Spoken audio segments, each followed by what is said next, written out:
Salut les explorers, j'espère que vous allez bien. On se retrouve aujourd'hui pour une nouvelle vidéo où l'on va parler matériel. Alors je vous avouerai que c'est une vidéo dont je me serais bien passé, mais malheureusement nous avons craché, enfin plutôt j'ai craché le drone lors d'une session entraînement.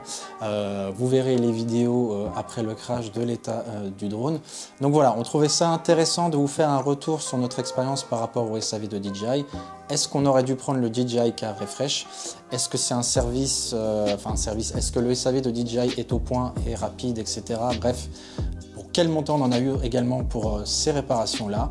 Et puis on fera une petite synthèse de tout ça à la fin de la vidéo pour vous conseiller ou non sur l'éventualité de prendre le DJI Car Refresh et son intérêt. Voilà, bonne vidéo à tous. Salut les amis, une petite vidéo bien triste, hein, comme vous pouvez le voir. Je crois que le DJI a moyennement apprécié d'embrasser le sol d'une manière un peu violente, visiblement. Donc voilà, bilan des courses, 2 bras.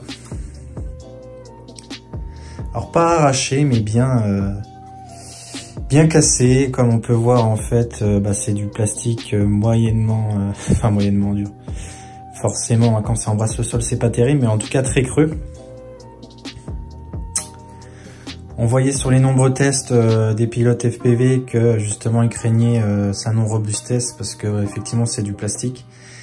C'est pas du châssis en carbone, donc ça pète relativement facilement et voilà, j'ai pas pris un gros choc, mais alors la caméra n'a rien.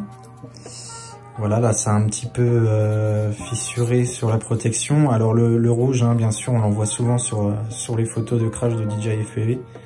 C'est pas du sang, hein, alors je sais pas. C'est une réaction prévue au plastique exprès pour qu'on voit les zones impactées, j'en sais rien, mais en tout cas, voilà, c'est pas du sang, rassurez-vous. Mais voilà, le drone a 1 mois, il part en SAV, alors c'est de ma faute, je ferai une petite vidéo pour vous raconter tout ça, pour vous donner un peu mon ressenti, mes retours d'expérience par rapport au SAV DJI. En tout cas, voilà, je l'ai craché hier. Hier on était le combien? On était le 7 avril et j'ai reçu l'étiquette aujourd'hui pour l'envoyer en SAV en Hollande et il part donc le 8 et on fera une petite vidéo retour là-dessus, malheureusement. Allez, à bientôt. Voilà les amis, donc j'ai reçu hier le colis donc, de DJI en retour du SAV qui se trouve en Hollande, donc je l'ai reçu par UPS. Je ne l'ai pas encore ouvert parce que je voulais qu'on le fasse ensemble, j'avais pas le temps hier, donc qu'on le fasse ensemble pour voir la bonne ou la mauvaise surprise qui pouvait s'y cacher. Allez, on va regarder. Allez, c'est parti, sans plus attendre, on va ouvrir tout ça.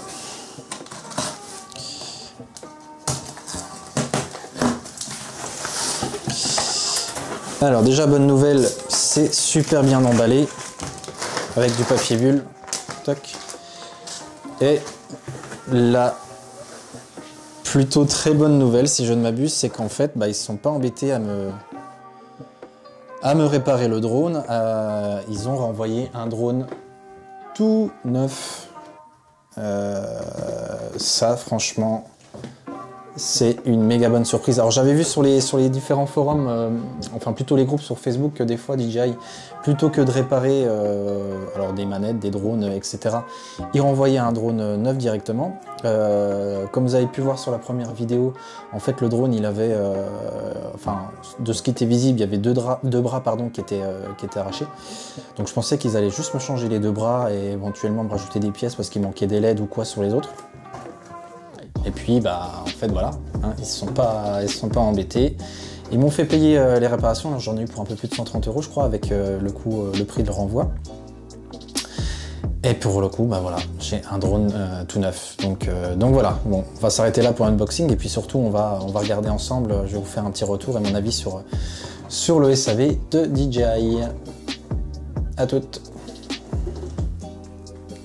Voilà, donc autre petite vidéo les amis qui s'insère dans notre vidéo principale. Donc il s'agit là de la facture détaillée qu'on a reçue pour les réparations du DJI FPV. Donc vous voyez qu'il y a des coûts qui sont vraiment très faibles pour le matériel, en l'occurrence, qui nous a coûté le plus cher. Donc c'est 50 € de main d'œuvre et 15 € de frais de port pour au final une facture de 136,20 €.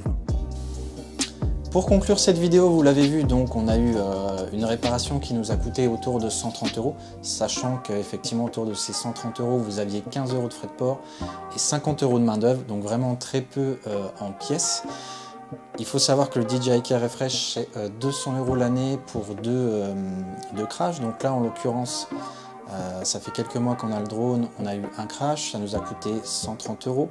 Depuis, vous voyez qu'on a été un peu prévenant, on a mis les barres de renfort et une petite protection en aluminium pour la nacelle, pour la caméra. Donc, est-ce qu'on vous conseille le DJI Care Refresh ou non?